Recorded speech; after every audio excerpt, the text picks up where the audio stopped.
नमस्कार। आप तमाम बिहार की आशा वर्करों का बहुत बहुत स्वागत है हमारे इस वीडियो में। प्लीज़ वीडियो को पूरा ज़रूर देखिएगा। आज की इस वीडियो में हम बात करेंगे जनगणना का जो कार्य है वो अभी बहुत ही तेज़ी से चल रहा है, तो इसलिए हमारे इस वीडियो को आज पूरा ज़रूर देखिएगा। ये वीडियो आप सभी के लिए है। जनगणना का काम बड़ी तेज़ी से चल रहा है। इसके अलावा सबसे बड़ी समस्या हमारी बिहार के आशा वर्करों को ये है कि उनका बकाया राशि अब तक उनको नहीं मिल पाया है। तो आज की ये वीडियो ज़रूर देखिए पूरा। हमारे साथ बकाया राशि को लेकर क्या अपडेट है उसके बारे में भी हम बात करेंगे। साथ ही साथ ये जो जनगणना का कार्य बड़ी तेज़ी से चल रहा है, इसको लेकर भी क्या सावधानियां आशा वर्करों को रखनी चाहिए, इसके बारे में भी हम बात करेंगे। सबसे पहले हम बकाया राशि के अपडेट को लेकर अगर बात करें, जैसा कि आप सभी जानते हैं कि बिहार के आशा वर्कर लगातार कई महीने से परेशान है बकाया राशि को लेकर के। बहुत ही दुख होता है हमें ये देख करके कि हमारी बिहार की आशा वर्कर जो लगातार काम कर रही हैं और उनके काम का पैसा उन्हें नहीं मिल पा रहा है। आज भी वो काम कर रही हैं लेकिन उनका बकाया राशि आज भी कई महीने तक रुका हुआ है। इस स्थिति को समझना बहुत ही कठिन है कि वो किन हालातों से अपने परिवार का भरण पोषण करती होंगी, बाकी और भी जो घर के खर्चे हैं वो कैसे उठाती होंगी, न जाने किस तरह से वो इन चीज़ों को संभालती होंगी। ये समस्या जो है सिर्फ एक आशा कार्यकर्ता ही बयां कर सकती है। यानी ये जो समय उनके साथ अभी चल रहा है, जिस तरह का उनके साथ समस्या हो रहा है, इस समस्या को बयां सिर्फ और सिर्फ एक आशा वर्कर ही कर सकती है। लेकिन फिर भी एक इंसान होने के नाते मैं भी ये सोच सकता हूँ कि जिनको काम करने के बाद लगातार कई महीने तक पेमेंट ना मिला हो और जो सिर्फ इसी काम पे डिपेंडेड हो, जिनका परिवार इन्हीं के सहारे चलता है, वो किस तरह से किन समस्याओं से जो है वो आशा वर्कर आज गुजर रही होगी, वो मैं भली भांति समझ सकता हूँ। तो देखिए, पेमेंट को लेकर अपडेट तो आप भली भांति जानते हैं। शशि यादव ने कह ही दिया है आप लोगों को, लेकिन थोड़ा सा फिर भी मैं इसको एक्सप्लेन करना चाहूँगा। शशि यादव ने जैसे कहा था कि आप लोगों का जो बकाया राशि है वो मई के अंतिम माह तक आप लोगों को दे दिया जाएगा।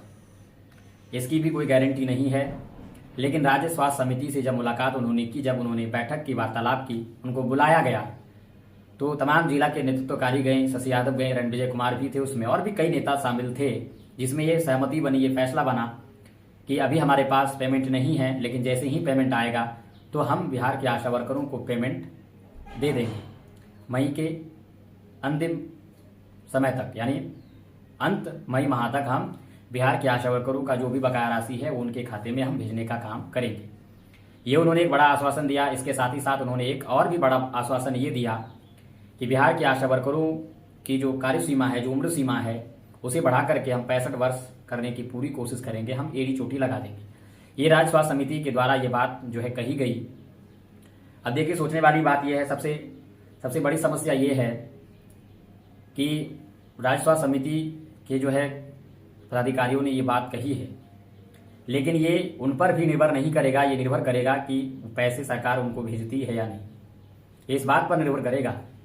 तो इसीलिए अभी पूरी तरह से गारंटेड होना नामुमकिन है। गारंटेड होना कोई अच्छी बात नहीं है, लेकिन फिर भी हम एक आशा, जो उन्होंने आश्वासन दिया है, उसका हम लोग इंतजार कर सकते हैं। इसके अलावा शशि यादव ने भी कहा है कि हम लोग इंतजार करेंगे और उसके बाद हम लोग अनिश्चितकालीन हड़ताल करेंगे। अगर ऐसा नहीं होता है, अगर वो अपने कहे हुए बात को कंप्लीट नहीं कर पाता है, चाहे कोई भी रीजन हो, सरकार पैसे भेजे या ना भेजे, अगर हमारी मांगे पूरी नहीं होती है, हमारा बकाया राशि नहीं आता है, तो हम लोग प्रोटेस्ट पे जाएंगे और वो भी अनिश्चितकालीन हड़ताल पे जाएंगे, ये उन्होंने कहा था। तो अब देखिए, ये बात तो ये बकाया राशि को लेकर है कि अब बकाया राशि की गारंटी दे पाना मेरे लिए भी मुश्किल है।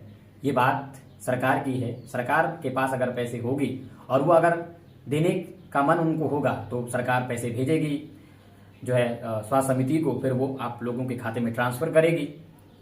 ठीक है, तो ये उन पर निर्भर करता है कि पेमेंट आता है तो वो आप लोगों के खाते में भेजती है या नहीं। लेकिन एक उम्मीद, एक भरोसा उन्होंने जो है आप लोगों के लिए बांधा है कि हम जो है मई माह तक आशा कार्यकर्ताओं का पेमेंट का भुगतान कर देंगे। देखिए, मई माह तक आशा कार्यकर्ताओं का पेमेंट भुगतान होने पर भी आशा कार्यकर्ताओं के लिए कोई बड़ी राहत की बात नहीं होगी।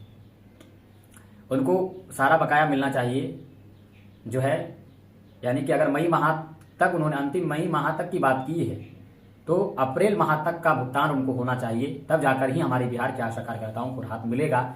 ऐसा नहीं होना चाहिए कि वो जनवरी और फरवरी माह तक ही मिले। जो भी केंद्र राशि है, जो भी राज्य राशि है, दोनों ही राशि आशा कार्यकर्ताओं को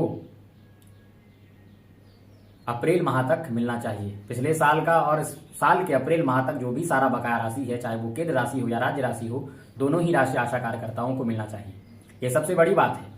और बड़ी समस्या ये है कि उन्होंने राज्य स्वास्थ्य समिति से बात की है, लेकिन यहाँ पर सेंट्रल अमाउंट भी आशा कार्यकर्ताओं को रुका हुआ है। ये बड़ी समस्या है कि आखिर वो राज्य जो है राशि भेजने का वादा किए हैं या फिर सेंट्रल अमाउंट। ज्यादा तो उम्मीद यही है क्योंकि वो राज्य स्तर के पदाधिकारी हैं, तो राज्य स्तर के ही पेमेंट वो भेज सकते हैं, केंद्र राशि की बात शायद वो नहीं कर सकते हैं। लेकिन एक स्वास्थ्य समिति होने के नाते वो जरूर उस पर दबाव डालेंगे, चिट्ठी लिखेंगे उन्हें, ताकि वो केंद्र राशि भी दिया जाए। लेकिन अभी फिलहाल कोई बड़ी खबर नहीं है, ठीक है। लेकिन हम लोग इंतजार कर सकते हैं मई माह के अंत तक, और ये शायद अच्छा भी होगा क्योंकि अभी गर्मी काफी चल रहा है। लेकिन गर्मी से भी बड़ी समस्या हमारे आशा कार्यकर्ताओं को हो रही है, इस बात को समझ रहे हैं हम। तो ये सबसे बड़ी बकाया राशि को लेकर ये बड़ी अपडेट है, इंतजार हम लोग करेंगे अभी, ठीक है। उसके बाद अगर नहीं होता है तो फिर अनिश्चितकालीन हड़ताल पे जाना चाहिए। मैंने पहले भी कहा है कि एक ही उपाय है, अनिश्चितकालीन हड़ताल, काम बंद, अनिश्चितकालीन हड़ताल। ये दोनों काम जब होगा तो बिहार के आशा कार्यकर्ताओं को उनका सम्मान मिलेगा, उन्हें जो मिलना चाहिए वो मिलेगा। ये बड़ी बात होगी। इसके अलावा एक बड़ी समस्या आ रही है जनगणना को लेकर के। हमारी बिहार के आशा वर्करों पर जनगणना का काम थोपा जा रहा है पदाधिकारियों के द्वारा। तो आपको हम सीधा हिदायत देना चाहते हैं, और शशि यादव ने भी आप लोगों से कहा है कि जनगणना का काम आपको किसी भी हालत में नहीं करना है। जनगणना के कार्य का आपको बहिष्कार करना है, क्योंकि ये काम आपका नहीं है। अब अगर आप अपने मन से अगर इस काम को करते हैं तो फिर ये जिम्मेदारी आपकी होगी। लेकिन अगर आप अपने अधिकारों के लिए लड़ना नहीं चाहते हैं, अगर आप हर जगह झुकना पसंद करते हैं, तो फिर ये मर्जी आपकी है, ये फैसला आपका हो सकता है। लेकिन आपका अधिकार है कि जो काम आपका नहीं है उस काम का आप बहिष्कार करें। इसलिए निवेदन है हमारी बिहार के आशा वर्करों का कि जनगणना के कार्य का बहिष्कार आप जरूर करिए, क्योंकि ये कार्य आपका नहीं है। अगर आप आज बहिष्कार नहीं करेंगे, कई सालों से आप जो है बहिष्कार नहीं कर रहे हैं और इस काम को आप करते आ रहे हैं, तो बहुत ही आवश्यक है कि आप इस कार्य का बहिष्कार करिए। बहिष्कार करना बहुत ही जरूरी है। और अभी आपके पास बिंदु भी है कि आपको कई महीने से बकाया राशि भी नहीं मिला है और आप जनगणना का कार्य भी आपका नहीं है, तो भला आप जनगणना के कार्य को क्यों करें? किस अधिकार से आप जनगणना के कार्य को करेंगे और किस अधिकार से सरकार आप पर जनगणना के कार्य को थोपना चाहती है, ये भी मुद्दा आपके पास है।